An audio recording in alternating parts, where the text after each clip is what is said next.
समय वहीं पर एक हंस और हंसनी का जोड़ा आया।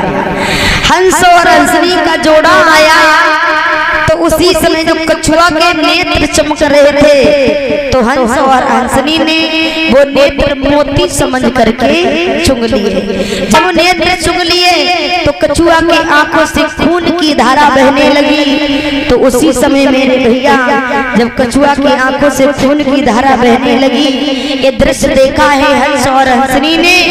तो उसी समय हंस और हंसनी से कछुआ से कहने लगे, भैया मुझे नहीं मालूम था आपके नेत्र हैं, अगर मैं ये जानता तो तुम्हारे नेत्र बिल्कुल नहीं निकालता। मैंने एक मोती समझ करके तुम्हारे नेत्रों को चुग लिया है। लेकिन मेरे प्यारे भक्तों, कैसी है भगवान की लीला।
से बोले, भैया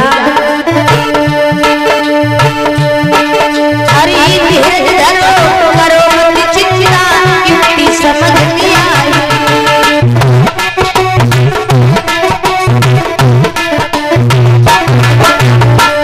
क्या किया?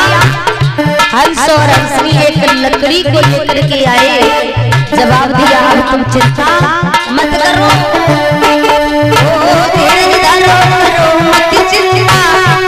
समझ में आई।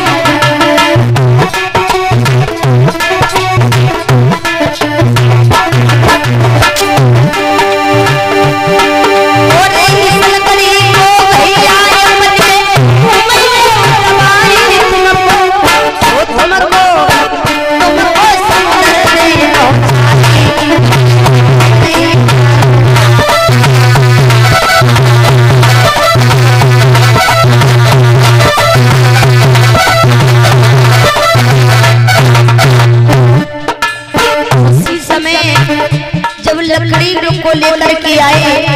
जवाब दिया, भैया ये लकड़ी आप अपने मुंह में दबा लो, मैं तुम्हें समुद्र में छोड़ दूंगा।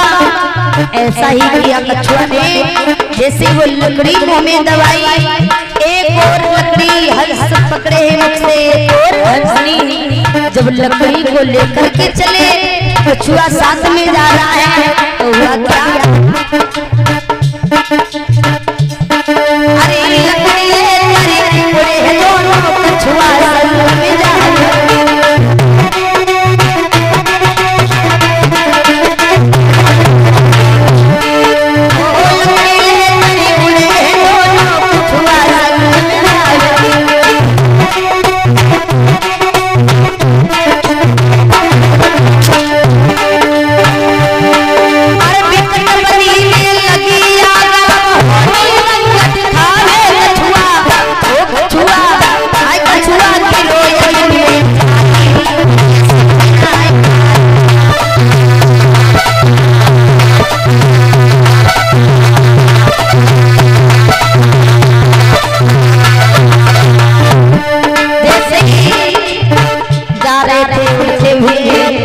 रास्ते में जंगल में आग लगी हुई थी। उस आग की लपटें आकाश को छू रही थी। कछुआ उन लपटों को सहन नहीं कर पाया, उसी अग्नि में उसी जंगल में गिर करके भस्म हो गया। याद रखना भैया, आज पीछे पीछे एक चील उड़ती आ रही, वो आकर के हंस और हंसनी से बोली,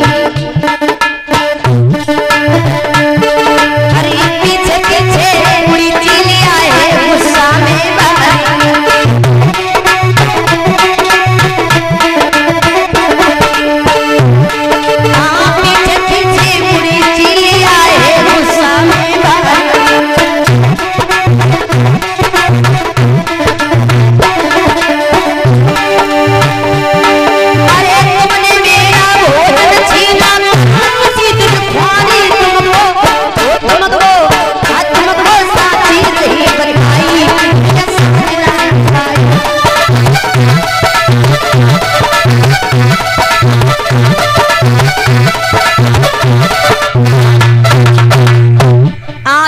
समय मेरे प्यारे भक्तों, जिस समय आज वो कछुआ उसी जंगल में अग्नि में गिर करके भस्म हो गया,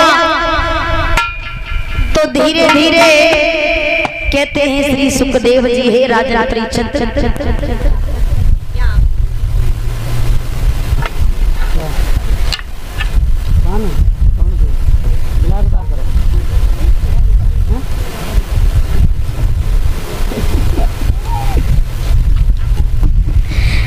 कहते हैं महाराज श्री सुखदेव जी, हे राजन परीक्षित, अब उसी समय आज जैसे वो पीछे पीछे चील उड़ती जा रही थी, जवाब दिया है कि तुमने मेरा भोजन छीना है, कि तुमसे मैं बदला अगले जन्म में अवश्य निकाल लूंगी।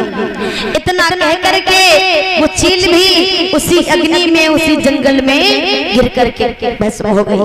और जैसे ये दृश्य हंस और हंसनी ने देखा तो याद रखना मेरे भैया, देख करके हंस और हंसनी घबरा गए और उसी समय हंस और हंसनी भी उसी जंगल में उसी अग्नि में गिर करके भस्म हो गई। अब आगे कहते हैं श्री सुखदेव जी, हे राजन परीक्षित, आज इस हंस और हंसनी और चील और उस कछुआ ने कहाँ जन्म लिया है? तो आइए बताया है कि उस हंस ने पवित्र मनुवंश में जन्म लिया, जिसका नाम रखा गया है उद्यालक ऋषि, और हंसनी ने रघुकुल में अज की पुत्री के रूप में जन्म लिया, जिसका नाम रखा गया है चंद्रकला।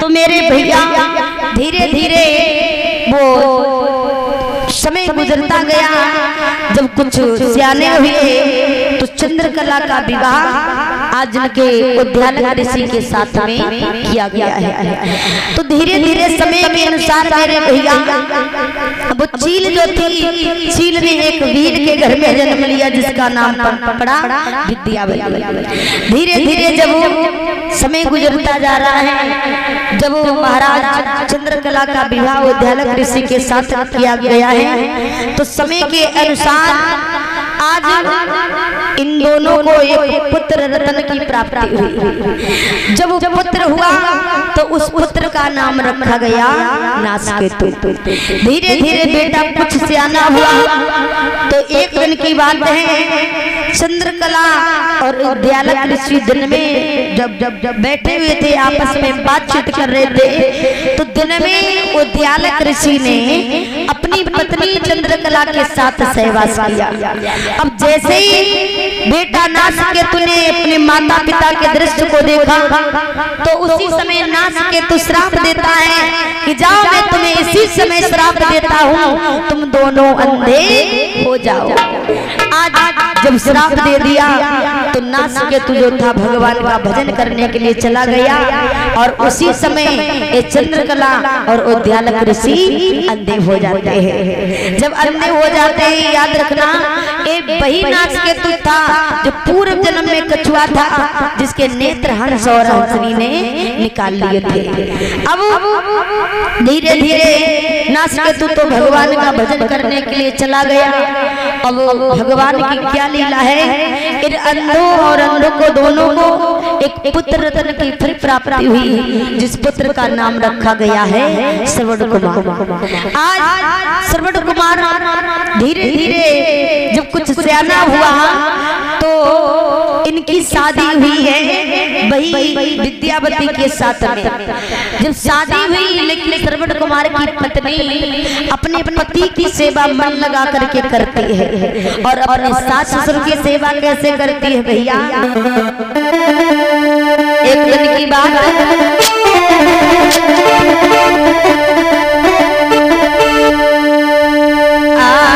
विद्यावती नारी ऐसे बड़की की चतुराई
कुमार के घर गई, एक हड़िया बनवा के लाई जिसमें एक मुख है और अंदर दो पेट है।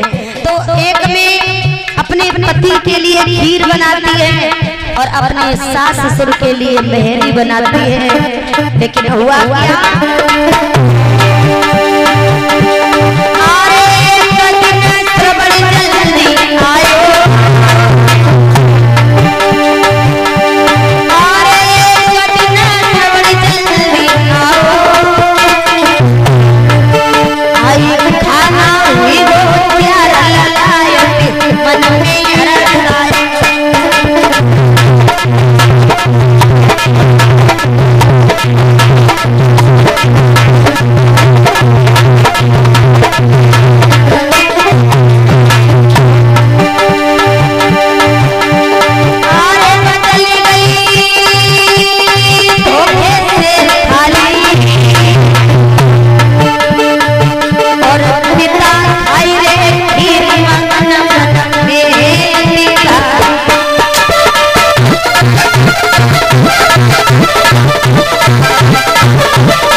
जल्दी से लकड़ी काट करके आया और जवाब दिया, आज मैं अपने माता पिता को अपने हाथों से भोजन करवाऊंगा।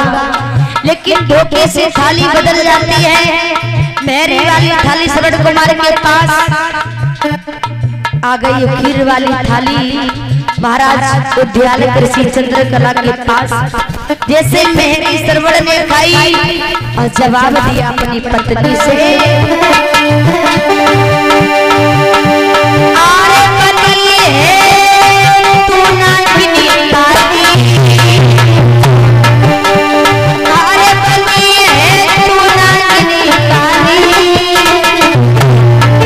और माता पिता के साथ करी जाई भाई।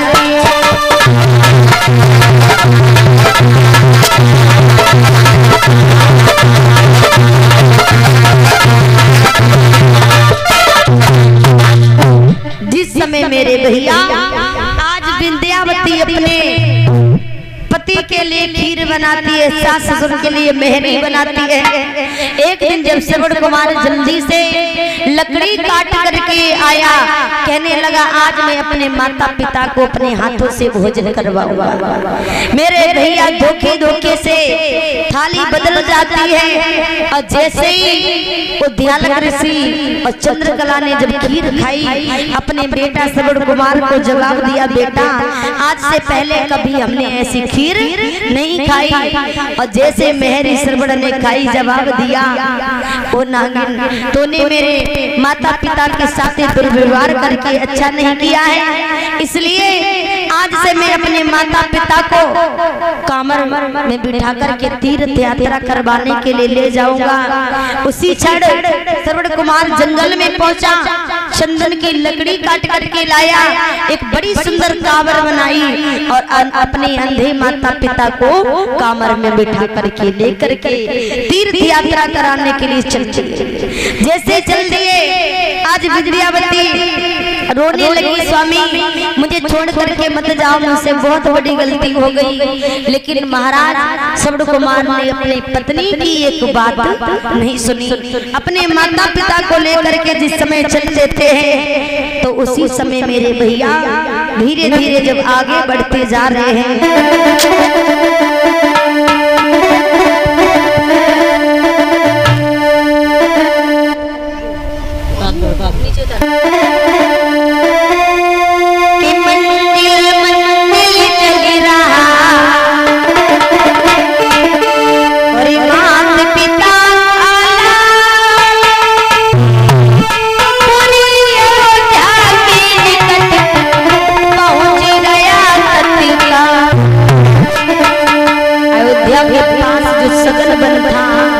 उस वन में जब बेटा श्रवण कुमार पहुंचा तो हुआ क्या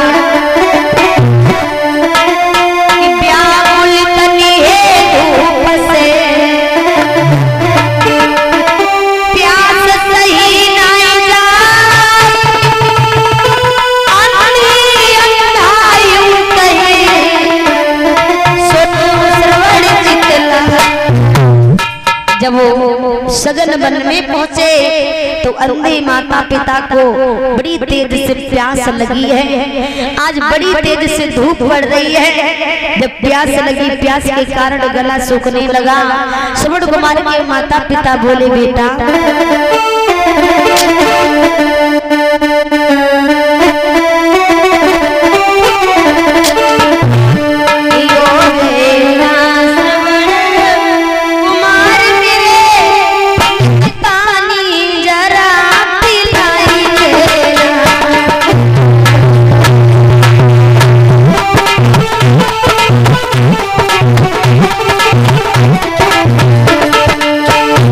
अब वो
जवाब दिया है बेटा, बड़ी तेज से धूप पड़ रही है, प्यास के कारण मेरा गला सूख रहा है, अगर कहीं वृक्ष के नीचे इस कामर को रोक लो और मुझे कहीं से पानी ला करके पिला दो। मेरे भक्तों, जैसे श्रवण कुमार ने अपने माता पिता के वचन सुने तो उसी समय श्रवण कुमार ने आज रुक जाते हैं। तो जैसे अपने माता पिता के वचनों को सुन करके श्रवण कुमार हाथ में तूबी लेकर के जब जल भरने के लिए चल देते हैं तो कहते हैं श्री सुखदेव जी, हे राजन परीक्षित, इधर महाराज अयोध्या नरेश दशरथ भी उसी जंगल में शिकार खेलने के लिए आ जाते हैं।